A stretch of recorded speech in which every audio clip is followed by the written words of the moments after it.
Tuhan akan terus mematahkan hatimu dan terus mematahkan hatimu hingga hatimu tetap patah. Dalam hidup, kita tidak bisa memprediksi apapun yang terjadi.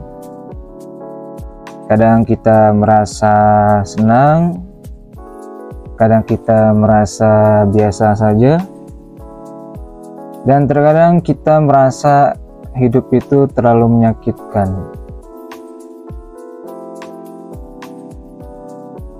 Jika melihat hidup dari perspektif Maulana Jalaluddin Rumi yang saya sebutkan di awal, yang dimana Tuhan mematahkan hatimu dan terus mematahkan hatimu hingga hatimu terus dalam keadaan yang patah. Saya melihat syair Rumi yang ini itu punya makna yang dalam sekali ketika saya mencoba melihat dari berbagai perspektif untuk memahami dan mengerti perkataan Rumi yang ini. Saya berpikir bahwa ya dalam kehidupan tidak ada satu hal pun yang bisa kita kendalikan.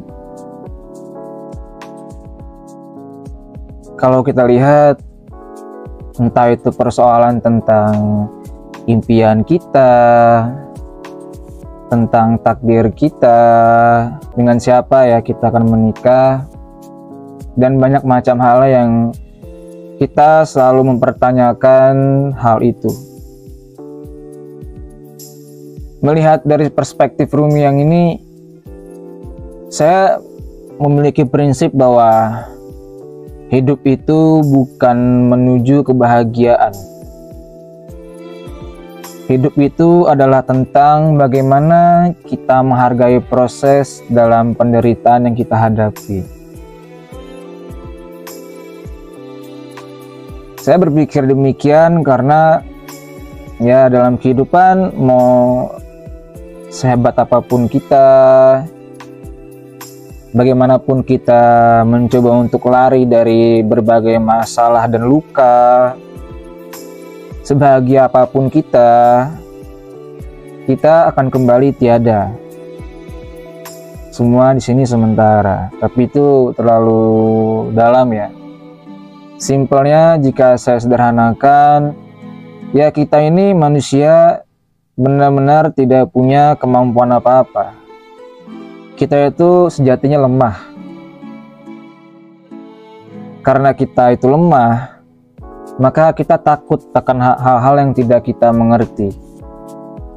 Kita tidak mengerti bagaimana cara takdir itu bekerja.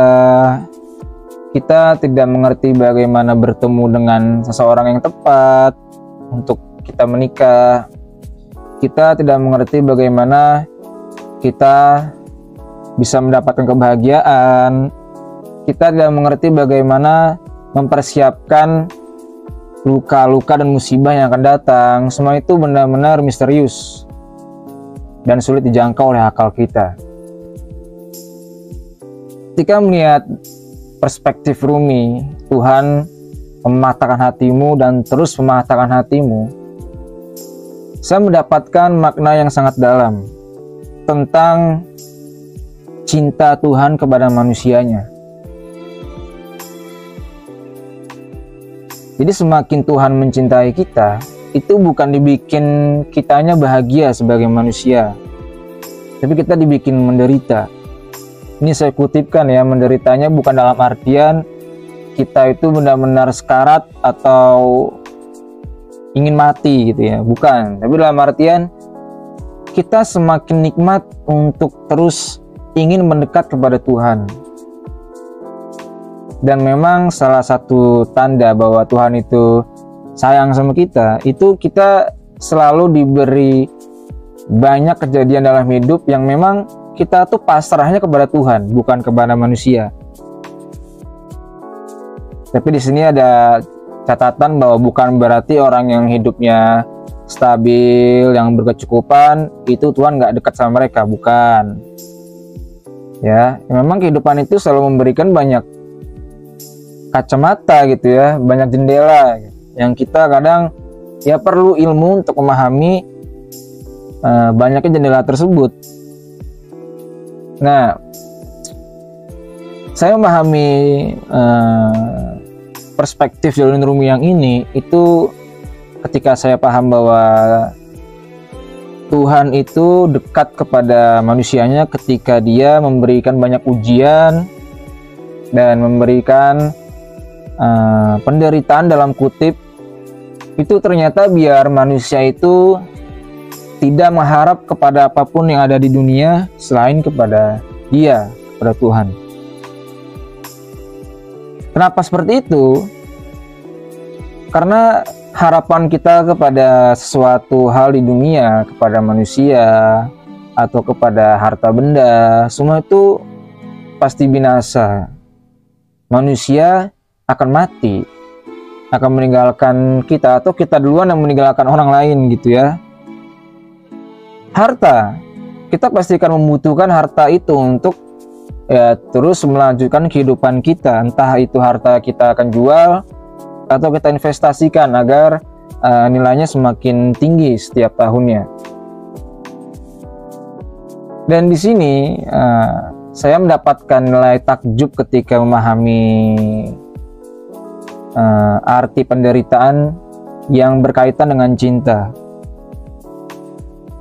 Saya jadi memahami bahwa cinta itu bukanlah sesuatu hal yang kita kejar dengan hal-hal yang menyenangkan dan diliputi oleh kenikmatan-kenikmatan. Tapi cinta itulah hal-hal yang memang sangat penuh dengan pengorbanan, pemberian yang tulus hingga zero, dan hal-hal yang memang memberikan diri kita seutuh-utuhnya kepada sesuatu yang kita cintai. Dalam hidup pasti karena saya muslim, yaitu Allah, yaitu para nabi, ya Rasulullah ya, lalu orang tua kita, dan yang terakhir pasangan kita. Itu 4 esensi penting yang kita melari kemanapun itu selalu ada dalam benak kita. Kita selalu memberikan pengorbanan yang utuh kepada 4 hal ini. Dan ketika saya perkecil, misalkan dalam lingkup kepada pasangan kita saja, memang cinta itu jika diartikan ya dengan perspektif Maulana Jaludin Rumi, memang tidak pernah dikatakan bahwa itu akan membuatmu bahagia, tapi dengan penderitaan itu membuat kita semakin zero dalam mencintai hingga kita tuh tidak bisa membedakan mana yang luka, mana yang bahagia. Jadi di sini memberikan makna yang dalam bahwa kita mencintai dengan seutuh-utuhnya mencintai dan hanya terpaku pada hal yang kita cintai tersebut. Jadi bukan melihat lukanya, bukan lagi melihat apa yang bisa bikin kita bahagianya, tapi dengan dia sesuatu yang kita cintai tersebut, kita merasa utuh dan merasa sempurna. Dan ini berhasil membuat saya mind blown gitu ya, sekian lama ketika saya langsung menemukan makna di baliknya ya,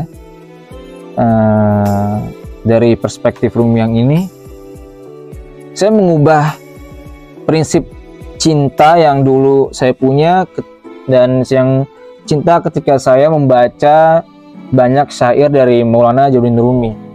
Ketika kita mencintai seorang, ternyata yang kita cari sebetulnya bukan bahagia, bukan betapa sakitnya, tapi kita harus dengan dia apapun yang terjadi, karena memang pembuktian cinta adalah bukan masalah senang atau enggak senangnya, tapi kita tetap di situ bersama orang itu dan kita menuju Tuhan bersama orang kita cintai itu. Jadi fokusnya bukan senang apa enggak ya sama dia, nanti sakit hati enggak ya sama dia. Jadi cinta yang sejati ya melalui Jaludin Rumi yang saya pahami itu bukan tentang kita sedih atau kita bisa bahagia sama dia, tapi bagaimana kita menderita, memberikan pengorbanan buat dia, dan itu utuh, dan kita merasa pengorbanan kita itu sempurna kepada orang yang kita cintai. Makanya itu Jauhdin Rumi mengatakan Tuhan akan terus mematahkan hatimu dan terus patahkan hatimu hingga hatimu tetap patah. Kenapa harus patah? Kan itu rumusan selalu kita cari kan. Mengapa harus patah? Kenapa nggak harus utuh hati kita? Karena jika hati kita utuh tanpa penderitaan, kita pasti nggak akan mau mendekat dengan Tuhan. Kita lupa dengan Tuhan. Jangankan dengan Tuhan, dengan manusia aja. Kalau kita senang, itu kita sangat sulit untuk bisa mengendalikan perasaan senang tersebut, hingga hampir-hampir kita jadi keluar batas, bersenang-senang, berfoya-foya, melupakan waktu untuk beribadah ya, dan hal lainnya gitu. Dan jika dipikir secara dalam, itu make sense kenapa Tuhan itu mendekat kepada orang yang menderita. Karena memang apalagi yang bikin manusia itu ingat kepada Tuhan kalau bukan dengan penderitaan. Coba kita renungkan bersama-sama. Lebih banyak mana kita mengingat Tuhan ketika kita senang atau ketika kita benar-benar dalam keadaan yang sangat sekarat, dalam penderitaan? Coba kita bandingkan. Kita lebih dekat dengan Tuhan, mengharap kepadanya ketika kita tuh benar-benar dalam luka yang dalam keadaan yang benar-benar pedih. Ketika senang, kita tuh kebanyakan lupa dengan Tuhan, saking banyak nikmatnya dan saking banyak kesenangan yang memenuhi hati kita. Jadi penuhilah diri kita dengan cinta, yang dimana mindset kita itu dalam menderita bukan sebuah hal yang menyusahkan, bukan hal yang memberikan kita batas. Cinta itu sepaket dengan menderita. Hanya orang gila yang ingin cinta tapi pengennya bahagia. Itu hanya orang gila yang seperti itu, menurut saya ya. Karena bagaimanapun kita mencintai sesuatu, kita akan terluka olehnya. Kita akan sangat berharap kepadanya. Nah, agar harapan dan luka yang kita dapatkan itu menjadikan kita manusia yang sempurna, maka kita harus bijaksana menerima luka tersebut. Nah, kebijaksanaan dalam menerima luka, dalam mencintai, hanya dengan memahami bahwa dengan menderita itulah kita bisa dekat dengan sesuatu yang kita cintai. Ini baru satu perspektif Rumi yang saya benar-benar merasa ini hal yang sangat menyadarkan saya dalam hal mencintai. Jadi saya bukan fokus kepada apa yang bikin saya bahagia. Saya tidak fokus kepada hal yang apa yang kira-kira bikin saya kecewa. Tidak. Tapi saya fokus kepada pengorbanan apa yang bisa saya berikan kepada hal-hal yang saya cintai tersebut. Ketika saya berhasil memberikan sesuatu pengorbanan dengan mindset dan prinsip dari Jauhdin Rumi, saya merasa ini tempatnya, ini cinta yang tepat, yang dimana saya merasa ya memang dengan memberikan hal itu, dengan menderita dengan seseorang yang saya cintai, yaitu adalah hal yang memang proses yang sangat luar biasa. Karena saya bisa merasa dekat dengan seorang yang saya cintai ya melalui penderitaan itu ya, mengorbankan waktu, pikiran, ya apalagi tenaga, dan itu berhasil gitu ya. Jadi kita mengharapnya bukan mengharap apa yang bakal kita dapatkan, tapi ya sudah kita mentok di situ dengan cinta yang menurut saya murni, karena bukan lihat kepada wujud fisik seseorang yang kita cintai, tapi kita melihat bahwa cinta itu adalah apa yang kita berikan kepada dia dan dia merasakan cinta yang kita berikan. Namanya juga mencintai ya pasti dari seseorang yang memberikan cinta dong, bukan kita yang mendapatkan cinta itu. Mencintai berarti kita yang berikan cinta, dan orang yang kita berikan cinta tersebut dia bisa merasakan ketulusan cinta kita. Itu namanya mencintai, bukan berpikir mendapatkan nikmat ya, atau itu bonus lah, karena itu bukan ranah kita. Seperti yang di awal yang saya sebutkan, semua itu misteri ya, kebahagiaan, kesedihan, musibah, impian, takdir itu misteri. Kita tidak bisa menebak atau menerka-nerkanya. Itu benar-benar kuasa Tuhan yang luar biasa, dan itu tidak bertentangan dengan apa yang Maulana Jalaluddin Rumi katakan di awal, yang saya singgung di awal tadi.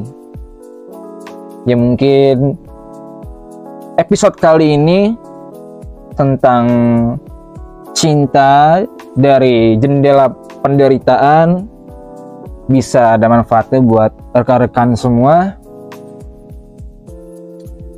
Ini baru satu perspektif Rumi yang saya sukai banget ya. Dan kedepannya saya akan ingin share banyak. Nah, saya dari Jalaluddin Rumi yang memang bagus banget untuk jadi prinsip dalam kehidupan kita. Karena saya ingin memberikan dan men-share apa yang sudah saya pelajari dan apa yang sudah saya pahami, yang sekiranya mungkin bisa dan ada manfaatnya buat teman-teman semua. Saya Syarif dari rekan Imaji. Sampai jumpa di pembahasan yang selanjutnya.